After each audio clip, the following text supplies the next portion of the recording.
since 2008 we've been meeting. November 2008, open house to gather more feedback on the action plan of the JP revitalization. 68 people attended.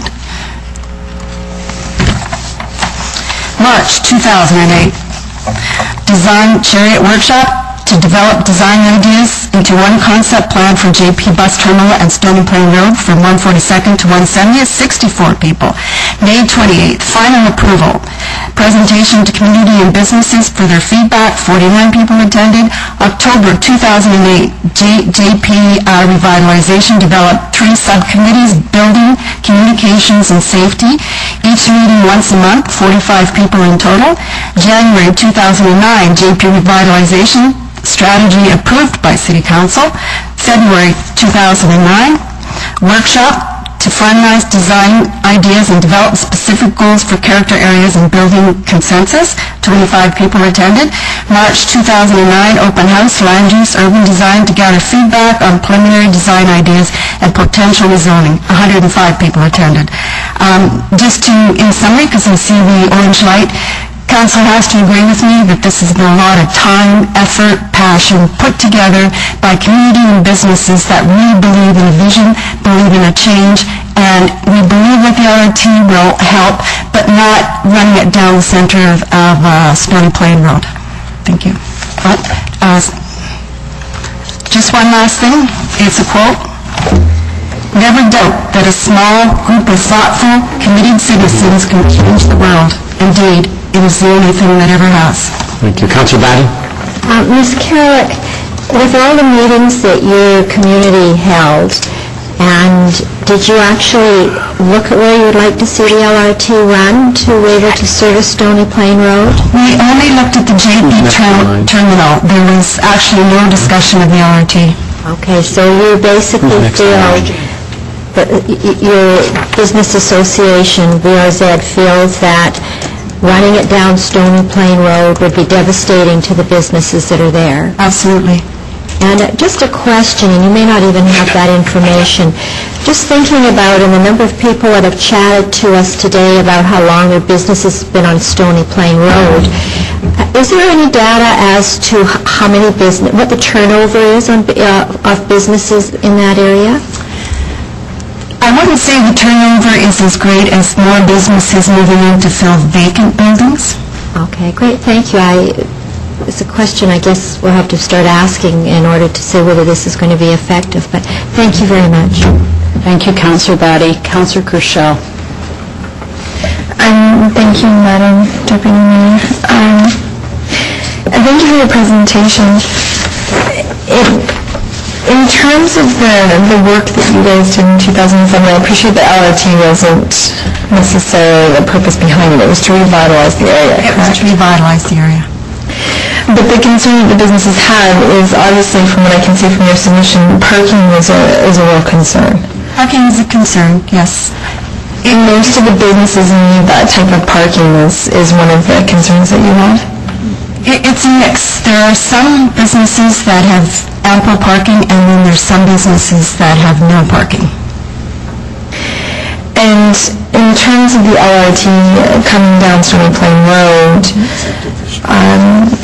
did you have a position in trying to look through this of if it doesn't go down there, where do you think it should go?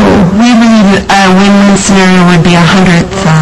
The 100th? Yes. That we've heard about. Okay. And in terms of now the proposal, did you survey or talk to your business, the BRZ folks, and see what their response is today? Like, you've come up with this, but did you survey all the businesses? That actually is a combination of a lot of the speakers that you've heard tonight or will hear. So it's a combination. Yeah. So how many businesses in total are we talking about? The ones that we actually worked with for this report is about 12. So 12 businesses. Mm-hmm. Okay. Okay, thank you. Thank you very much for your presentation. Thank you, Councillor Sloan. Ms. Kerlick, just to go over a bit of history, in 2007 your Business Revitalization Zone supported the bus rapid transit plan that was proposed by administration at that time, correct? We We did, but we asked to meet with transportation and asked that the alignment be down 100th Avenue. Yeah, and not Stony Plain, for the same concerns. Now, that study had been undertaken, I think, I'm just, in my own memory, I think it was at least 2 years, or it was a substantive study period in any event. Substantial, yes. And the reasons for the business revitalization zone supporting the bus rapid transit were that it was a better facilitator of doing business in the area, or were there some additional reasons? Well, we do believe that 100th Avenue is, it doesn't have crosswalks it's not going to interfere with pedestrians. It's more of an open road. But what we felt at the time is, if it's going to come down our way, then run it down 100th Avenue. Don't run it down Stony Plain Road, because we already had enough traffic along Stony Plain Road. And with the BRT, it took a designated lane, so it's not like in and out and cars can use the lane also. It was very much designated, so we felt the same then as we do now.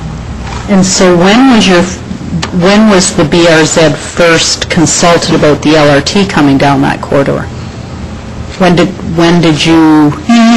The first time was back in March of this year, which was by, I think, the consultant Greystone, and we were consulted once or twice, and both times I gave my point of view, the board's point of view. The fact is, not down Stony Plain Road. Were you consulted about the criteria, this weighting of criteria that councils reconsidered about shifting the focus for LRT to a building form stimulator versus moving people and goods? Did the BRZ have any input into that? No. Okay.